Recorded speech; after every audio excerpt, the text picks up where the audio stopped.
The Legend of Zelda, an extremely popular franchise, my favorite video game series as a matter of fact.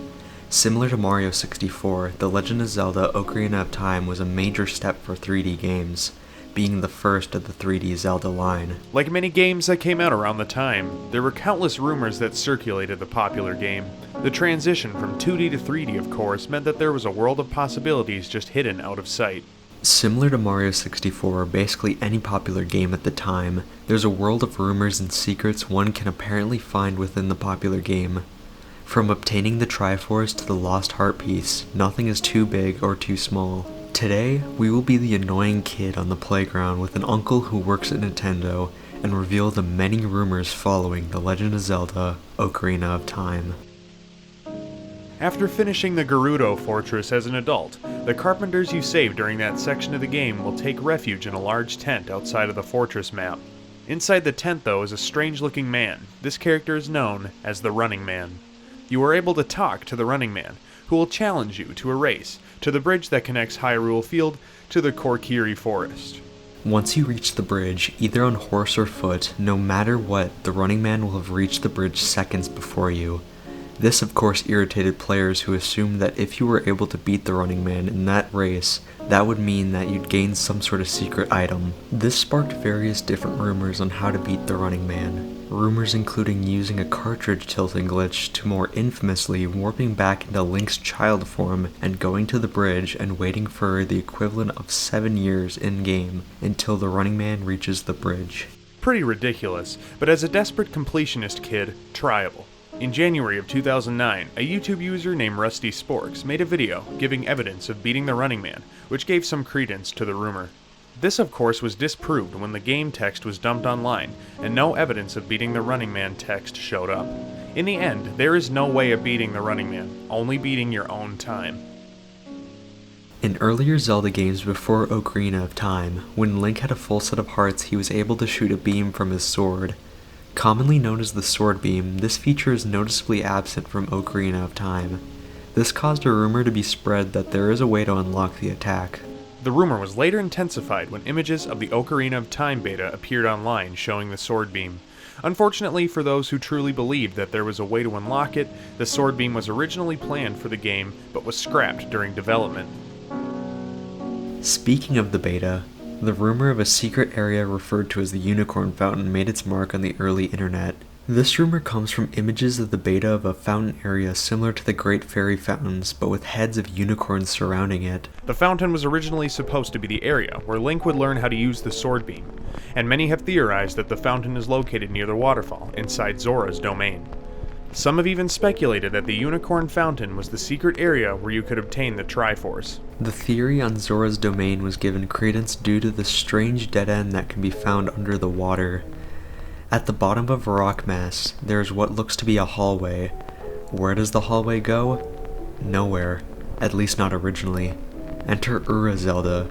Originally, Ocarina of Time was supposed to have an expansion with the Nintendo 64 disc drive. The disc drive never made its way to the US due to poor sales. Many fans thought that the updated Ocarina of Time would have added the Unicorn Fountain. As of now, the Unicorn Fountain is nothing more than an unused beta room that didn't make its way to the finished game. No Sword Beam and no Triforce. The Sky Temple was a rumored secret dungeon that could be found through multiple different methods within the game. The two main methods being through a random cow or through throwing bombs into the center of the lava pool under Ganon's castle to summon a monster to kill. Rusty Sporks returned once again to spark interest in the Sky Temple. A decade ago on their channel, they posted a video where they entered the temple through the same secret Zora hallway mentioned earlier. Apparently you can only enter the table as an adult, and only with the iron boots. The video only shows a few rooms and rupees, which made most speculate that the Sky Temple was nothing more than an Easter egg. On the other hand, some speculated that the Forest Temple was originally supposed to be the Sky Temple, evidence being that the Forest Medallion you obtain after beating the temple seemed to have what looks to be a fan on its face. Inside Ganon's castle, once you reach the Forest Temple challenge rooms, strangely the challenge is mainly wind-based. Could that mean that the game was originally going to have a temple based around wind? Windwalker later had a dungeon with a theme of wind and air, which could just be a leftover idea from Ocarina of Time. Like before, the temple seemed to have originally been in the expansion of the game, but was scrapped after the failure of the disk drive. The Sky Temple was nothing more than an unfinished idea, later used in future games.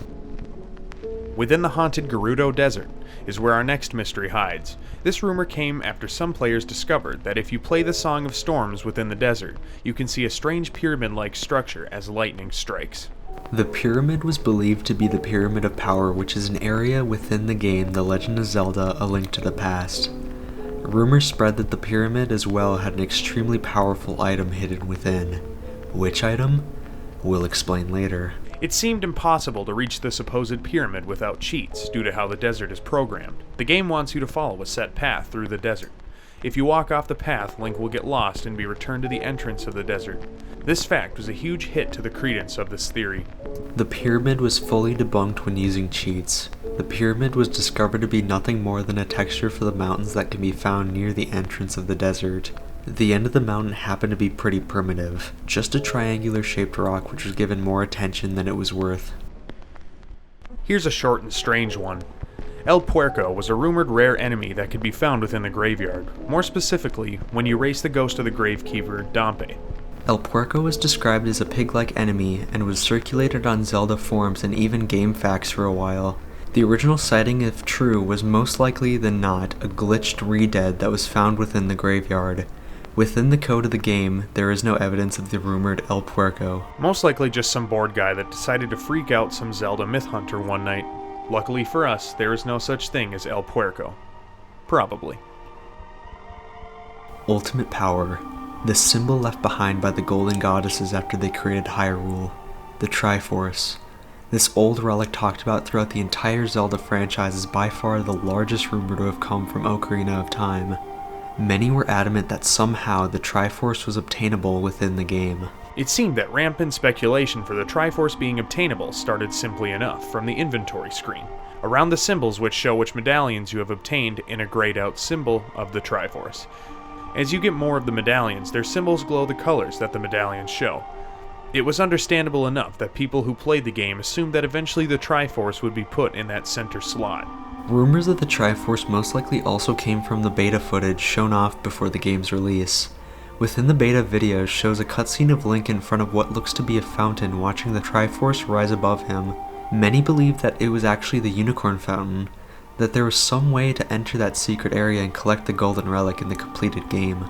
Some people on the early internet speculated that the Triforce was found within the Sky Temple, like mentioned earlier. Apparently, if you were to throw a bomb in the center of the lava pit in Ganon's castle, you would unlock the secret area. The powerful item that you can obtain in the Desert Pyramid was, of course, the Triforce, at least according to the people on the internet. Another very popular rumor popped up on the website The Odyssey of Hyrule. The way to obtain the Triforce is of course long and convoluted, but involves Dark Link teaching you a new song called the Song of Sages. The song can only be played in the Temple of Time. Long story short, you have to defeat Ganon once again and obtain the Triforce. Pretty convoluted. One of those, "my uncle works at Nintendo, dude, trust me," kind of methods. But it's not the best known method of obtaining the Triforce, or the most infamous. This next rumor that came from a woman named Ariana is by far the most well-known rumor. What makes it stand out above the others is that it comes with photographic evidence. This method was posted on the fan website Zelda: The Land of Hyrule. 3 images were posted, one of Link in front of the owl playing a song called the Overture of Sages, one of Link entering the Temple of Light, and an image of Link in front of the Triforce. Ariana stayed vague with her method, but gave steps to how to reach the Triforce. She originally skipped step 2, claiming she'd tell that a month later. The steps she did explain included learning the Overture of Sages somehow and playing it in front of the Master Sword before you ever pull it out of the pedestal. Doing so would bring you to the Temple of Light, where the Sage of Light will let you look at the Triforce. According to Ariana, you can't obtain it, only look at it. It seemed the closest to legitimate for a while. The rumor was disproved when the creator of the website, The Odyssey of Hyrule, attempted this method for an impressive 10 hours. Of course, nothing happened. After the rumor was disproved, Ariana apparently claimed that the images were intentionally made to be slightly wrong and that anybody who tried the method were stupid for trying it in the first place. For example, the image of Link learning the new song had his sword over the wrong shoulder in which it can be found in the game, being a supposed intentional mistake. We can have fun trying to speculate about how to gain the Triforce, but like all other rumors, we can only speculate. But hey, it's fun to speculate about our favorite games. It brings us back to the more simple time where we can't just dump the game on our computers and find everything that was put into it. Playground rumors are what they're known as, and it's pretty accurate. Most of us have been there, our friend telling us how to unlock some secret item or character in our favorite games. It shows the impact of these games that mean so much to us. For Ocarina of Time, it shows the power it had over all of us, being such an early 3D game. Similar to Mario 64, to all of us, anything was possible. Ocarina of Time let our wildest ideas thrive, from secret areas to the ultimate items. We will never forget these memories of a time in which anything and everything was possible. Stay curious. Join us again next time when we once again go obscure.